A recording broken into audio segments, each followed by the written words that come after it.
So welcome students. आज हम discuss करने वाले हैं बेसिक मैथ्स का एक टॉपिक है दैट इज डिफरेंशिएशन और डेरिवेटिव्स। तो डिफरेंशिएशन समझने के पहले हमको है ना सबसे पहले समझना पड़ेगा कि स्लोप क्या होता है। देखो, इसको बेसिक मैथ्स इसलिए कह रहे हैं कि डिफरेंशिएशन वैसे है ना मैथ्स का एक बहुत बड़ा पार्ट है, लेकिन फिजिक्स में उतना डेप्थ में यूज़ नहीं होने वाला।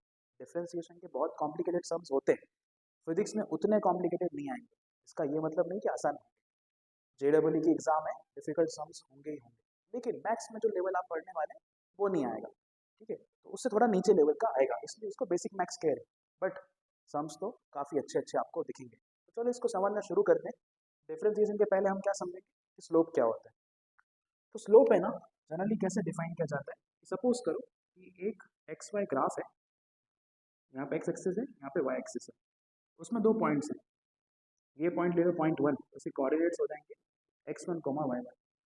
ये पॉइंट ले लो पॉइंट टू, तो इसके कोऑर्डिनेट्स क्या होंगे x two comma y two. अब स्लोप कैसे डिफाइन किया जाता है कि मान लो कि मैंने है ना इन दो पॉइंट्स को जोड़ा, एक लाइन बना, फिर मैंने यहाँ पे एक ट्रायंगल कंप्लीट किया। तो इस ट्रायंगल को मैं बाहर लेके आता हूँ, कुछ ऐसा दिख रहा है। ये पॉइंट्स हैं x one comma y one, ये है x two comma y two. तो स्लोप का डेफिनेशन कुछ इस प्रकार है, y two minus y one upon x two minus x one. अब अगर हम ध्यान से देखें कि इस पॉइंट तक आने के लिए मैंने x1 डिस्टेंस ट्रेवल किया और 2 पॉइंट तक जाने के लिए x2। तो जो बीच का गैप दिख रहा है यही गैप यहाँ पे, ये क्या हो जाएगा x2 minus x1। Point one तक पहुँचने के लिए मैंने y1 डिस्टेंस चढ़ाई की, पॉइंट वन तक के लिए क्या चढ़ाई की y1, पॉइंट टू तक के लिए क्या चढ़ाई की y2। तो ये गैप कितना हो जाएगा y2 में से y1 हटा दें तो ये गैप मिलेगा, तो ये क्या आ जाएगा y2 माइनस y1। अब अगर मैं अज्यूम करूँ यहाँ पे जो एंगल बन रहा है थीटा बन रहा है, और हमारा बेसिक 9th-10th लेवल का ट्रिग्नोमेट्री के रूल्स लगाएं कि टेन थीटा क्या होता है। तो टेन थीटा क्या होगा, ऑपोजिट अपॉन एडजेसेंट। तो y2 minus y1 upon x2 minus x1। तो स्लोप कुछ इस प्रकार डिफाइन होता है कि change in y upon change in x, जिसको टेन थीटा भी कह सकते हैं। आप देख सकते हैं टेन थीटा का फॉर्मूला भी delta y upon delta x आया है, और स्लोप का भी delta y upon delta x है। तो इस चीज़ को हम कहते हैं स्लोप। अब स्लोप को लिखने का और एक तरीका ऐसा है, rate of change of y with respect to x। देखो, चेंज y में भी हो रहा है, चेंज x में भी हो रहा है। हम क्या देखना चाह रहे हैं कि y में जो चेंज हो रहा है विथ रिस्पेक्ट टू x कितना हो रहा है। मान लो डेल्टा x 1 है तो उसमें डेल्टा y 2 है, तो हम कहेंगे y में 2 यूनिट्स का चेंज हो रहा है जब x में 1 का चेंज हो रहा हो। For example delta y delta x अगर मुझे 2 मिलता है तो इस 2 को मैं लिख सकता हूँ 2 अपॉन 1। इसका मीनिंग क्या बनता है कि अगर x में 1 यूनिट्स का मैं चेंज करूँ तो y में चेंज 2 यूनिट्स का आ रहा है। तो ये हो गया rate of change of y with respect to x। इसको क्या कहते हैं, स्लोप। इसका और एक डेफिनेशन क्या बनता है, टेन थीटा। यहाँ पे जो एंगल बन रहा है थीटा, इसका 10 वैल्यू लेने से, 10 थीटा वैल्यू लेने से क्या मिल जाएगा, स्लोप मिल जाएगा। अभी तक हम यहाँ तक नहीं पहुँचे कि डिफरेंशिएशन कहाँ है इसमें सर, अभी सिर्फ हमने स्लोप सीखा है। नेक्स्ट हम मूव ऑन करेंगे कि ये स्लोप को अचानक से डिफरेंशिएशन तक कैसे पहुँचाया गया। अब देखो, बात ये हुई कि पॉइंट वन और पॉइंट टू अभी है ना काफ़ी दूर है। अगर मैं पॉइंट वन और पॉइंट टू को पास लेके आ जाऊँ, पॉइंट वन और पॉइंट टू को पास लेके आ जाऊँ, तो तब क्या हो जाएगा, मेरे पास कुछ ऐसा केस बने, यहीं पे पॉइंट वन है और यहीं पे पॉइंट टू है, बहुत पास पास में। जब मैं यहाँ पे लाइन ड्रॉ करूँगा ना तो कुछ मुझे टेंजेंट जैसी लाइन मिलेगी। अब टेंजेंट क्या होता है, a line that touches the curve at a single point. Cut नहीं कर रही है कर्व को, सिर्फ टच कर रही है। तो जब ये डिस्टेंस बहुत करीब आ जाता है ना तो हम इसको डिफरेंशिएशन का नाम देते हैं। कैसे, अभी अगर मैं आपको यहाँ पूछूं कि x में कितना चेंज हुआ, हम थोड़ा सा ही आगे चले तो मतलब कुछ जीरो के बराबर ना के बराबर चेंज हुआ। मैं पूछूं y में कितना चेंज हुआ, ऊपर भी हम थोड़ा सा गए तो y में चेंज भी किसके बराबर हुआ, तो जीरो के बराबर हुआ। अब जब ऐसा केस होता है तो हम इसको लिखते हैं dy, इसको लिखते हैं dx। तो तब हमारा स्लोप क्या आ जाता है, d y by d x, और इसी को क्या नाम दिया गया है, डिफ्रेंसिएशन। क्या नाम दिया गया है, डिफ्रेंसिएशन। देखो अभी तो मैथमेटिकली सिर्फ ग्राफ की मदद से समझा है कि डिफ्रेंसिएशन कहाँ से आया। मैंने पहले क्या बताया, change in y upon change in x को स्लोप कहेंगे। फिर मैंने क्या कहा कि अगर ये चेंज इन वाई और चेंज इन एक्स बहुत करीब करीब पॉइंट्स हो तो स्लोप क्या बन जाता है, डिफ्रेंसिएशन। अब हम कोशिश करेंगे इसको है ना थोड़ा फिजिक्स में ले जाने, ठीक है। अब फिजिक्स में ले जाने के लिए काम करते हैं, कुछ इधर इधर समझ लेते हैं। अभी तक हमको ये पता होना चाहिए फिजिक्स में वेलोसिटी कैसे डिफाइन होती है। तो वेलोसिटी कैसे डिफाइन होती है, delta x upon delta T. अब एक पार्टिकल को मैंने मान लो किसी एच हाइट से फ्री फॉल कराया, एच हाइट से पार्टिकल को छोड़ दिया, एक बॉल है मेरे हाथ में उसको मैंने छोड़ दिया, तो होगा क्या कि मान लो ये उसकी पोजीशन 1 है, कुछ समय के बाद पोजीशन यहाँ पे 2 है, तो पोजीशन में कुछ चेंज हो रहा है ना हाइट का, इसको कहते हैं डिस्प्लेसमेंट। कि 1 से 2 आया तो कुछ डिस्प्लेसमेंट का चेंज हुआ। मान लो ये डिस्प्लेसमेंट का जो चेंज है इसको मैंने लिखा डेल्टा एक्स, और इसमें टाइम मुझे लगा डेल्टा टी।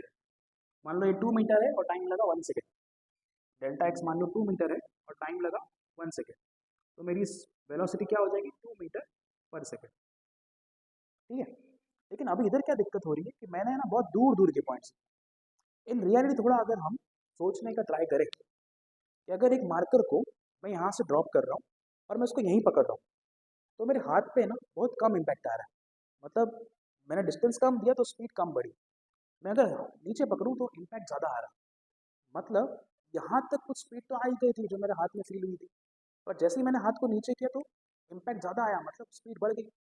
तो होता क्या है ना, जब बॉडी फ्री फॉल करता है ना, हर एक इंस्टेंट पे उसकी स्पीड लगातार बढ़ती जाती है। आसान भाषा में समझते हैं, इतना घबराने की जरूरत है, थोड़ा इजी करते हैं।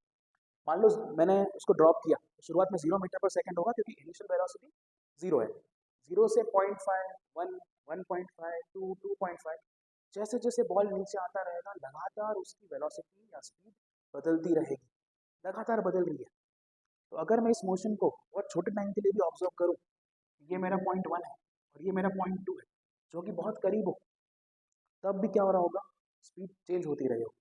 तो इसलिए उस समय है ना दिक्कत ये आ रही थी कि अब ऑब्जेक्ट की स्पीड कैसे पता करें, इस बड़े डिस्टेंस के लिए पता करें या छोटे डिस्टेंस के लिए पता करें। तो दिमाग ये लगाया गया कि यार जब चेंज हो रही है लगातार, तो जितना हम छोटा डिस्टेंस पकड़ लेंगे उतना हमें वेलोसिटी या स्पीड की एक्यूरेसी मिलेगी। ये बड़े डिस्टेंस पे शायद हमको एक्यूरेसी ना मिले, और इसको एवरेज वेलोसिटी कहते हैं, क्योंकि यह डिस्टेंस हमने बढ़ा लिया है ना, तब जो मिलता है ना हमको delta x by delta T, वो एवरेज वेलोसिटी होता है। पर हम जानते हैं कि लगातार स्पीड बदल रही है, तो टू बी मोर एक्यूरेट हमने ये पॉइंट्स को करीब करीब करीब लाते गए। जब करीब लाते गए ना तो इतना करीब हो गए कि अब डेल्टा एक्स बहुत छोटा है और इसका टाइम भी बहुत छोटा है। तो तब यहाँ पे जो मैंने वेलोसिटी बनाई है वही वेलोसिटी क्या हो जाएगी, d x by d t. तो ये आ जाएगा मेरा फिजिक्स में अब डिफ्रेंसिएशन। क्यों काम आ रहा है, बिकॉज वेलोसिटी हर एक मोमेंट पे बदल रही है, हर एक 0.1 सेकेंड पे भी बदल रही है। अगर वो इतने छोटे इंस्टेंट पे बदल रही है तो मेरे लिए अभी जानना ज़रूरी हो जाता है कि यहाँ पे जो बड़े गैप में चेंज हुआ that is not that important, ज़्यादा इंपॉर्टेंट क्या हो जाएगा कि तुरंत क्या चेंज हुआ। इसलिए इंस्टेंटेनियस चेंज हमारे काम का हो जाता है, एक छोटे इंस्टेंट में क्या फ़र्क पड़ा। That's why we focus on differentiation, जो कि हो जाता है इंस्टेंटेनियस वेलोसिटी। क्या हो जाता है ये, इंस्टेंटेनियस वेलोसिटी। और यहाँ पे क्या सीखा, एवरेज वेलोसिटी। अब सुनो, थोड़ा सा है ना सब गो थ्रू करते हैं, एक क्लैरिटी मिल जाए। पहले सीखा कि डिफरेंशिएशन छोड़ दो, स्लोप कुछ होता है, कुछ नया सीख रहे हैं, स्लोप क्या है। तो स्लोप का आया y2 minus y1 upon x2 minus x1, जिसको हमने कहा rate of change of y with respect to x। अभी 2 पॉइंट्स दूर थे ना, तब तक कोई दिक्कत नहीं थी। मैंने कहा ऐसा भी केस आ सकता है जब ये पॉइंट्स बहुत करीब आ जाए। जब ये पॉइंट्स बहुत करीब आ जाएंगे तो मुझे है ना एक सिंगल लाइन मिलेगी, ट्रायंगल तो मिलेगा नहीं, यहाँ पे ट्रायंगल मिला, ये लाइन और वो ट्रायंगल भी मिला, उधर एक सिंगल लाइन मिली, वो टेंजेंट बन गई। जब ये पॉइंट्स बहुत करीब आ जाएंगे तो डेल्टा एक्स 0 के आसपास होगा, उसको डी एक्स बुलाएंगे, डेल्टा वाई 0 के आसपास होगा, उसको डी वाई बुलाएंगे। अब स्लोप मेरा क्या बन जाएगा, differentiation of y with respect to x. क्या बन जाएगा, differentiation of y with respect to x. Similarly velocity जब मैं 2 पॉइंट्स पे ले रहा हूँ जो दूर है, तो मेरे पास delta x upon delta t है which is 2 metre per second. But ये इन्फॉर्मेशन मेरे लिए इतनी इंपॉर्टेंट नहीं है, क्योंकि एवरेज वेलोसिटी इंपॉर्टेंट तो है, बट मोर इंपॉर्टेंट क्या होगा कि सर हर एक मोमेंट पे इसकी वेलोसिटी अलग हो रही है, हर एक मोमेंट पे स्पीड बढ़े जा रही है। तो हमें ना छोटे से छोटे इंस्टेंट पे पता होना चाहिए इधर कितनी स्पीड थी, थोड़ी देर बाद कितनी है, थोड़ी देर बाद कितनी है, हर बार बदले जा रही है। उसके लिए क्या टर्म आ गया कि डेल्टा एक्स को बहुत छोटा करो और डेल्टा टी को भी बहुत छोटा करो, टाइम भी बहुत कम हो और मोशन भी बहुत कम होने दो। तब यही टर्म क्या बन जाएगा, D x by d t. और यहाँ पे क्या मिल जाएगा, इंस्टेंटेनियस वेलोसिटी। मतलब आपको अगर किसी भी पार्टिकल की इंस्टेंटेनियस वेलोसिटी निकालनी हो तो आप डिफरेंशिएशन का उपयोग करेंगे। सिमिलरली आपको इंस्टेंटेनियस एक्सेलरेशन निकालना हो तो भी आप डिफरेंशिएशन का उपयोग करेंगे। अब समझ में आया कि डिफरेंशिएशन कहाँ से फिजिक्स में आगे भटका। अब सवाल आता है कि सर डिफरेंशिएशन करते कैसे हैं। तो डिफरेंशिएशन का है ना पूरा एक प्रोसेस दिया हुआ है मैथ्स में, वो प्रोसेस हमको फॉर फिजिक्स इंपॉर्टेंट नहीं है, वो मैथ्स में आप जरूर पढ़ेंगे। तो सर फिजिक्स में क्या इंपॉर्टेंट है, फिजिक्स में हमारे लिए सिर्फ और सिर्फ इंपॉर्टेंट है कि फॉर्मूला पता होना चाहिए और फॉर्मूला को कैसे यूज़ करना है। तो आइए हम कुछ सबसे पहले डिफरेंशिएशन के फॉर्मूला सीख लेते हैं और फिर उनको यूज़ कैसे करना है फिजिक्स में वो भी सीखेंगे। अब हमको कुछ फॉर्मूलाज हैं डिफरेंशिएशन के, वो याद करने पड़ेंगे। अगर हमारे पास फंक्शन दिया हुआ है एक्स रेज टू एन और इसका मुझे डिफरेंशिएशन करना है, तो फॉर्मूला आ जाएगा एन एक्स की power n minus one. Example लेते हैं, एक्स स्क्वेयर दिया हो, टू आगे आएगा, एक्स वहीं पर रहेगा, टू माइनस वन, तो क्या आंसर बन जाएगा, टू एक्स। एक और एग्जाम्पल लेते हैं, वन अपॉन रूट एक्स दिया हो। देखो हमको स्टैंडर्ड फॉर्म किस में पसंद है, एक्स के ऊपर कुछ हो, हमें ये नहीं चाहिए कि एक्स नीचे बैठा हो, तो उसको कन्वर्ट करो एक्स की power minus half. Root x को एक्स की पावर हाफ लिख सकते हैं, ऊपर गया पावर तो माइनस हो जाएगा। अब इसका डिफरेंशिएशन क्या होगा, माइनस हाफ आगे एक्स इधर और माइनस हाफ माइनस वन, तो माइनस हाफ एक्स की power minus three by two, ये आ जाएगा इसका डिफरेंशिएशन। तो बढ़िया। अब ये तो आ गया हमारे पास कि जब एक्स की पावर में कुछ हो। नेक्स्ट हम लोग देख लेते हैं साइन का क्या होगा, तो वो कॉस एक्स होता है डिफरेंशिएशन। कॉस एक्स का क्या होगा, माइनस साइन एक्स होता है। ऐसे और भी ट्रिग्नोमेट्रिक फंक्शंस होते हैं, सबके आपको याद रखने पड़ेंगे। एक और एग्जांपल ले लेते हैं, लॉग एक्स का क्या होगा, वन अपॉन एक्स। ये सारे फॉर्मूलाज का डेरिवेशन मैथ्स में सिखाया जाता है, limit h tends to zero f of x plus h minus f h upon करके एक पूरा फॉर्मूला होता है। वो फॉर्मूला हमारे लिए अभी इंपॉर्टेंट नहीं, हमें डायरेक्ट पता होना चाहिए कि डिफरेंशिएशन कैसे करते हैं। तो ये तरीका है डिफरेंशिएशन करने का। अब एक काम करते हैं, इसको फर्दर एनहांस करते हैं। इसमें ना कुछ रूल्स लगते हैं, जैसे कि अगर दो फंक्शन एडिशन में हो और इनका मुझे डिफरेंशिएशन करना हो, तो ज़्यादा कॉम्प्लिकेटेड नहीं है, दोनों को डिफरेंशिएट कर दो, तो ये हो जाएगा टू एक्स, ये हो जाएगा कॉस एक्स। तो ये है सिंपल एडिशन रूल। यही दो फंक्शन अगर मल्टीप्लिकेशन में हो तो इसको हम बोलते हैं कि अब यहाँ पे लगेगा प्रोडक्ट रूल। प्रोडक्ट रूल में इसको यू बुलाते हैं, इसको वी, तो कहते हैं यू वी का डिफरेंशिएशन करना है तो फॉर्मूला बनेगा u dash v plus u v dash. U dash का मतलब क्या है, differentiation of u, v dash का मतलब क्या है, differentiation of v. Same formula अगर यहाँ पे लगाएं तो ये क्या कहना चाह रहे हैं कि फर्स्ट वाले का डिफरेंशिएशन, यू डैश मतलब पहले वाले का डिफरेंशिएशन, दूसरा function as it is, plus का साइन, यू को एज इट इज, पीछे वाले का डिफरेंशिएशन कॉस एक्स। तो ये आ गया हमारे पास प्रोडक्ट रूल। अब एक लास्ट रूल बचा जो कि है डिवीजन रूल या क्वोशिएंट रूल उसको कहते हैं, यू अपॉन बी रूल भी कहते हैं। सेम फंक्शन ले लेते हैं, काम करते हैं, x square upon sine x, तो ये क्या फॉर्म बन गया, यू अपॉन बी। अब यू अपॉन बी में क्या करेंगे, एक नया फॉर्मूला पढ़ना होगा। तो यू अपॉन बी का डिफरेंशिएशन कुछ ऐसा है, b square u dash v minus u v dash. अब अगर ध्यान से देखो, u dash v u dash v, u v dash u v dash, change क्या है, इधर प्लस है इधर माइनस है। इसको याद रखने का और एक टेक्निक है, नीचे वाले को इंपॉर्टेंस देनी है, मतलब पहले उसका स्क्वायर किया तो उसको इंपॉर्टेंस दी, फिर पहले वाले का डिफरेंशिएशन किया, सेकंड वाले को टच भी नहीं किया, माइनस का साइन लास्ट में जाके सेकंड वाले को टच किया, बी वाले को एकदम लास्ट में डिफरेंशिएट किया। तो ये भी तरीका याद करने का आप अपना तरीका भी बना सकते हैं। अब इसको अप्लाई करके देखते हैं फॉर दिस पर्टिकुलर फंक्शन। तो इसके हिसाब से क्या हो जाएगा, साइन एक्स का स्क्वायर आएगा, sine square x x square का differentiation u dash to x v as it is, ठीक है, फिर माइनस का sign u as it is, v का डिफरेंशिएशन मतलब साइन एक्स का डिफरेंशिएशन तो कॉस एक्स। तो इस तरीके से u upon v rule apply किया जाता है। देखो ये सब क्या हो गया कि मैथ्स ही सीख रहे हैं कि सर डिफरेंशिएशन होता कैसे है, कैसे करना है। इसको फिजिक्स में भी आज हम अप्लाई करेंगे, so don't worry about that, just wait for few minutes. इसको फिजिक्स में भी हम अप्लाई ज़रूर करेंगे। उससे पहले सिर्फ एक चीज़ रह जाती है जो कि है चेन रूल। चेन रूल सीख लिया ना तो ही इसको आप फिजिक्स में अप्लाई कर पाएंगे, वरना डिफिकल्ट होगा।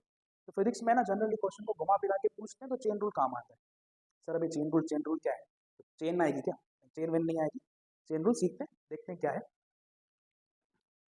देखो मैथ्स का है ना बहुत कुछ हमें फिजिक्स में सिखाया जाएगा।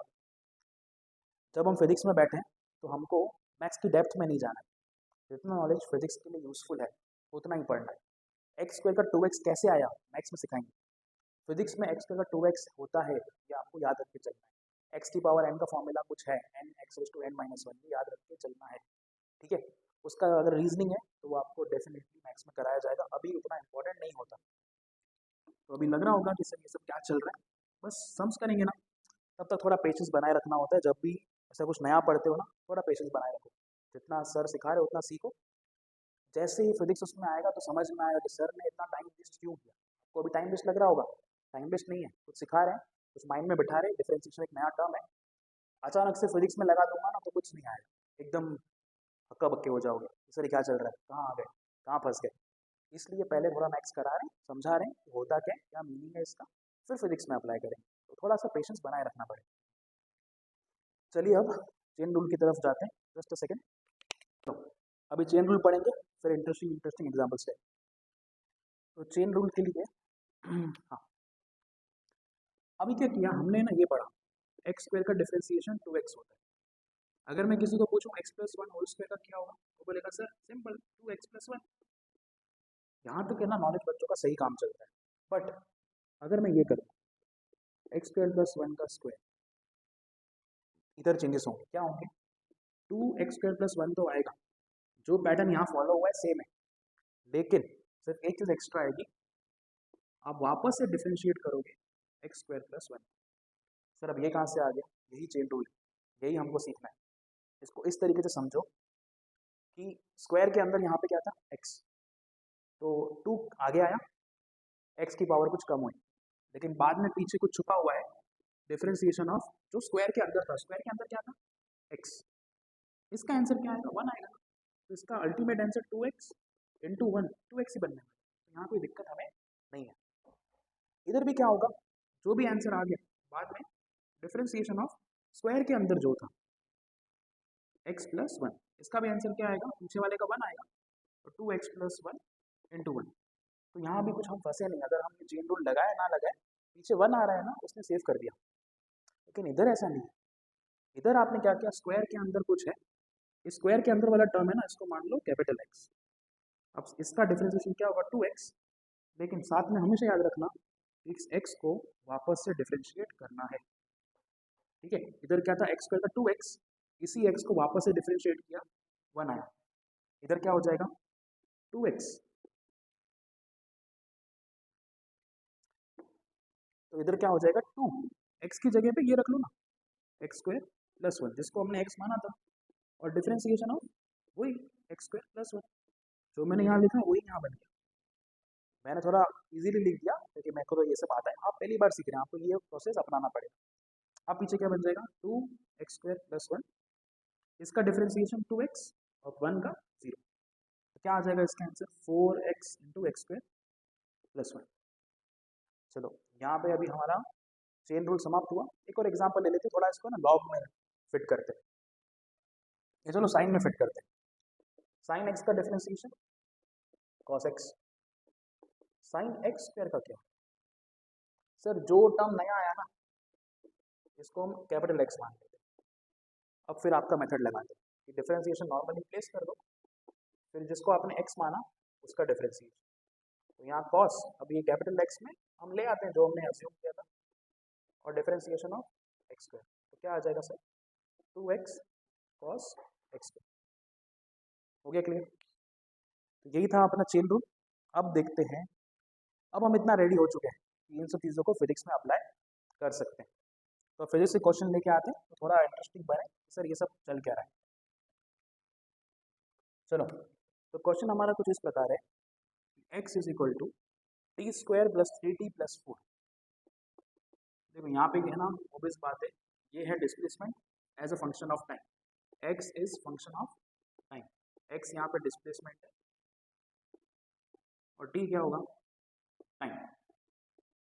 पूछा क्या है, पूछा ये है find velocity and acceleration at t is equal to 2 second, ये पूछा है। Find velocity and acceleration at t is equal to 2 second. देखो, इतना तो नॉलेज होना पड़ेगा कि वेलोसिटी का फॉर्मूला क्या होता है। सर वेलोसिटी होता है dx/dt। अब सवाल ये आता है, सर ये भी तो फॉर्मूला है। देखो, ऐसा नहीं पूछा है find velocity from 2 second to 4 second, तो डेल्टा टी बड़ा होता, 2 सेकेंड का टाइम इंटरवल होता, 2 सेकेंड टू 4 सेकेंड, तो 4 माइनस 2 करते तो 2 सेकेंड का इंटरवल आता। यहाँ पे एट 2 सेकेंड पूछा है, मतलब ये इंटरवल बहुत छोटा लिया हुआ है, इंस्टेंटेनियस लिया हुआ है, इसलिए ये फॉर्मूला लगे। तो सिंपली क्या करना है, इसका डिफरेंशिएशन करना है, कर लो। टी स्क्वायर का 2t, टी का 3, कांस्टेंट का तो 0। अब वेलोसिटी किस पे बोला है, t is equal to 2 second, यहाँ पे t की जगह 2 रख दो, आंसर क्या आ जाएगा 7। ठीक है, अब जनरली यहाँ पे आपको यूनिट्स दिए होंगे, तो इधर आंसर क्या आ जाएगा मीटर पर सेकेंड। अब आता है एक्सेलरेशन पे। एक्सेलरेशन क्या होता है, dv/dt। एक्सेलरेशन एट 2 सेकेंड मतलब क्या, इंस्टेंटेनियस। अब ये वेलोसिटी का फंक्शन है ना, इसको यहाँ पे प्लेस करना, तो क्या बन जाएगा, acceleration is differentiation of 2t plus 3, तो क्या हो जाएगा 2 खाली प्लस 0, तो आंसर क्या आएगा 2। अब acceleration at t is equal to 2 second भी निकालें, सामने देखो 2 अकेला है ना, साथ में t बैठा हुआ नहीं है, इधर t बैठा हुआ था, तो जब वेलोसिटी 2 सेकेंड की निकालनी है तो t को 2 रखना पड़ा। यहाँ पे कोई t नहीं बैठा हुआ है, सॉरी t यहाँ पे नहीं बैठा हुआ है, तो जब यहाँ पे मुझे 2 सेकेंड पे निकालनी है तो ये सेम आएगा। इसे है ना कांस्टेंट फंक्शन कहते हैं, कि कोई भी टाइम इंटरवल हो, 2 सेकेंड 3 सेकेंड 4 सेकेंड, हमेशा 2 metre per second square answer आएगा। देखो ये सबसे सिंपलेस्ट सम है, ठीक है, ये तो जेई लेवल को अभी हमने टच भी नहीं किया, सबसे सिंपलेस्ट सम। अब हम सम का लेवल थोड़ा और बढ़ाएंगे। चलो, अब सेकंड क्वेश्चन लेते हैं। सेकंड क्वेश्चन किस प्रकार का है कि x is a function of time हमको दिया हुआ है। बोला क्या गया है कि पहले क्या फाइंड करो कि वेलोसिटी 0 कब होगी, वेलोसिटी 0 किस समय पे होगी, फिर उसी टाइम पे फाइंड x, मतलब find position when velocity is 0, मतलब पहले टाइम निकालना है और फिर उस टाइम की करस्पॉन्डिंग पोजीशन निकालनी है। तो इधर क्या करेंगे, यहाँ पे ले आओ dx/dt करो, तो क्या आ जाएगा हमारे पास v। तो v क्या हो जाएगा, इसका differentiation dt square minus 60 plus 3। इसे क्या करना है हमको, जब वेलोसिटी 0 है तब टाइम क्या होगा वो फाइंड करना है। पहला क्वेश्चन ये कह रहा है, 3 कॉमन आ रहा है, T square minus 2t plus 1, ये क्या बनेगा t माइनस 1 का whole square, a square minus b square, a square plus b square minus 2ab। तो यहाँ पे t कितना आ जाएगा मेरे पास 1 सेकेंड, तो time is 1 second for v equal to 0, तो 1 सेकेंड में वेलोसिटी क्या होगी 0 होगी। 0 का मतलब क्या, देखो हो सकता है कि पार्टिकल इस तरफ जा रहा हो और फिर रिवर्स टर्न ले, जब वो टर्न लेगा ना तो उस समय फॉर अ मोमेंट उसकी वेलोसिटी 0 हो जाएगी। चलो आगे बढ़ते हैं। अब हमको इसी टाइम के लिए x निकालना है, तो सिंपल है ना, ये x में आपको t कितना प्लेस करना है 1 सेकेंड, तो 1 का क्यूब माइनस 3 इंटू 1 का स्क्वायर प्लस 3 इंटू 1 प्लस 1, क्या हो जाएगा 1 माइनस 3 प्लस 3 प्लस 1, 2 मीटर आ जाएगा। तो x इज 2 मीटर। बड़ा इजी क्वेश्चन है, थोड़ा फास्ट किया मैंने, तो उस लेवल बहुत नीचे, इतना तो आपको आना ही चाहिए, वेरी इजी। अब और डिफिकल्ट सम पे हम जाएंगे, जहाँ पे है ना इतना सिंपल नहीं दिया हुआ, x is function of time, ये तो बहुत इजी हो गया, थोड़ा सा कुछ ट्विस्ट करेंगे। t is equal to root of x plus 3। देखो इसको दो तरीके से सॉल्व कर सकते हैं, या तो चेन रूल लगाए, या तो इसमें और एक अप्रोच भी है, चेन रूल के बिना करते, चलो इसको ये बिना बिना चेन रूल के हो सकता है। डी तो फंक्शन दे दिया और पूछा क्या है, पूछा हमसे है कि आप बताओ velocity at t is equal to 3 second. दो तरीके हैं, पहले बिना चेन रूल के करते हैं। अभी तक हमारा कंफर्ट जोन क्या था, x as a function of time दिया था, इधर क्या हो गया, time as a function of x. तो इसको ना ट्रांसफॉर्म कर सकते हैं, t minus three is equal to root x, three को यहाँ ले आया, दोनों तरफ स्क्वायर कर दो। अब हम वहाँ पहुँच गए जो हमें कंफर्ट जोन है, x is a function of time. अब वी निकालना है, दोनों तरफ differentiation, D by d T of T minus three का स्क्वायर और यहाँ पे D x by d t, ये तो वी आ जाएगा। ये क्या होगा, टू टी माइनस थ्री।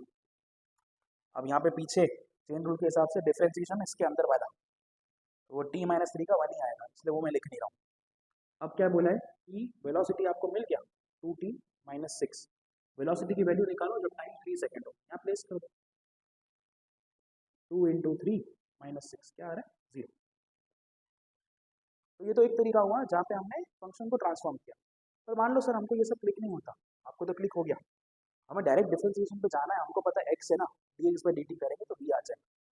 तो हमें ऐसा हिंट मिलता है, let us differentiate this function with respect, इसका डिफरेंशिएशन क्या होगा, d t by d x, x के डिफरेंशिएट कर लो, वहाँ पे क्या था, x is a function of time, time से डिफरेंशिएट किया था, यहाँ पे क्या है, time as a function of x से डिफरेंशिएट कर लो, तो आ जाएगा one upon two root x plus zero, ये वन अपॉन वी आ रहा है ना, अरे सिंपल है ना, D x by d T अगर वेलोसिटी है तो उसका उल्टा क्या होगा, वन अपॉन वी, सामने क्या आ रहा है, one upon two root x, तो अभी वी क्या आ जाएगा, टू रूट एक्स।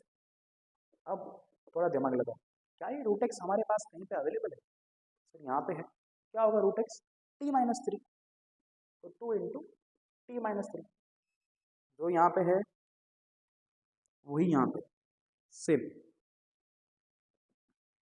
कोई डिफरेंस नहीं है। तो चाहे आपको एक क्लिक हो कि कैसे कन्वर्ट करना है या क्लिक ना, आंसर सेम ही आएगा, velocity at t is equal to three, zero, यहाँ भी जीरो वहाँ भी जीरो। अब करते हैं और एक सम करते हैं, t is equal to alpha x square plus beta x. इधर क्या क्वेश्चन पूछा है, देखो अभी फंक्शन थोड़ा अलग सा दिया है, time as a function of x, और इसमें मुझे क्लिक भी नहीं हो रहा है कि मैं कैसे इसको कन्वर्ट करूँ, पिछली बार तो हो गया था कन्वर्ट, अब क्लिक भी नहीं हो रहा है। पूछा है फाइंड रिटार्डेशन, अब ये रिटार्डेशन वर्ड को देख के घबरा मत जाना, रिटार्डेशन क्या है, नथिंग बट ए ही निकालना है, नेगेटिव एक्सेलरेशन को रिटार्डेशन कहते हैं। ये 2009 जेईई का क्वेश्चन, जेईई का क्वेश्चन है, कुछ तो बात होगी, इसमें ऑप्शंस भी दिए हुए हैं। चलो ये है ना, time as a function of x दिया है, हमको है ना एक्सेलरेशन में जाना है, मतलब एक बार डिफरेंशिएशन करोगे तो वेलोसिटी मिलेगा, दूसरी बार भी करना पड़ेगा।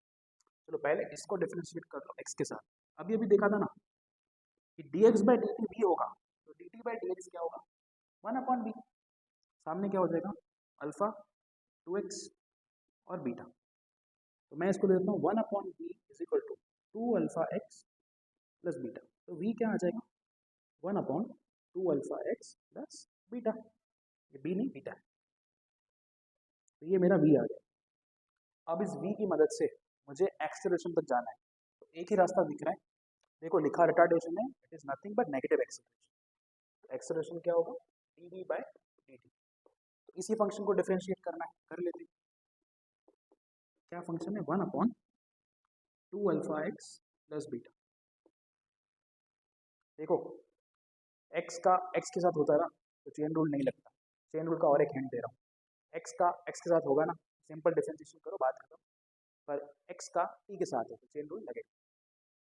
चलो अभी इसका डिफरेंशिएशन करते हैं, क्या हो जाएगा, differentiation of one upon x क्या होता है, minus one upon x square, इधर भी क्या होगा, minus one upon two alpha x plus beta का स्क्वायर, लेकिन चेन रूल लगेगा, ये जो अंदर वाला टर्म है उसका डिफरेंशिएशन वापस है,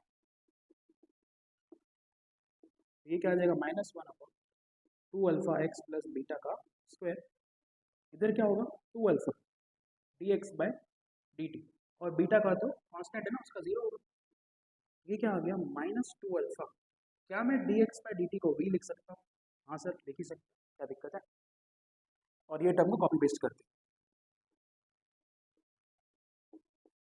अब देखो मैं यहाँ तक पहुँच गया हूँ, ये मेरा एक्सेलरेशन है, तो मैंने सम तो सॉल्व कर लिया, लेकिन जेईई में इतना नहीं होता, ऑप्शन तक पहुंचना होता है। सम सॉल्व हो गया और ऑप्शन से मैच कराना है।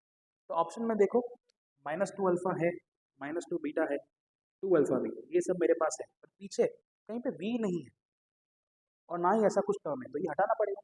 इसके लिए कुछ तो इन्फॉर्मेशन होगी, हमने कुछ तो किया होगा जहाँ पे ये इन्फॉर्मेशन हिडन होगी। तो अगर ध्यान से देखो, ये कुछ नहीं, वी का स्क्वायर है।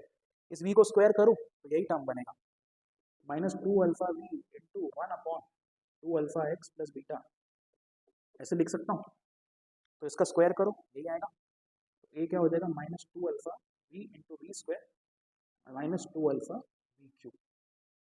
तो ये हो गया मेरा सवाल खत्म, ये है मेरा आंसर। तो ये जेई 2009 का समय देखा होगा कैसे कि धीरे धीरे मैंने बिल्ड किया। पहले इजी क्वेश्चंस दिए, हो सकता है वो नीट में पूछे जाए, नीट लेवल के हो, आपको बोर्ड में पूछे जाए, फिर धीरे धीरे लेवल को इंक्रीज किया और ये जेडब्ल्यू का सवाल आपने कंप्लीट किया। अब और एक लेवल इंक्रीज करेंगे, इससे भी थोड़ा डिफिकल्ट लेवल पे जाएंगे।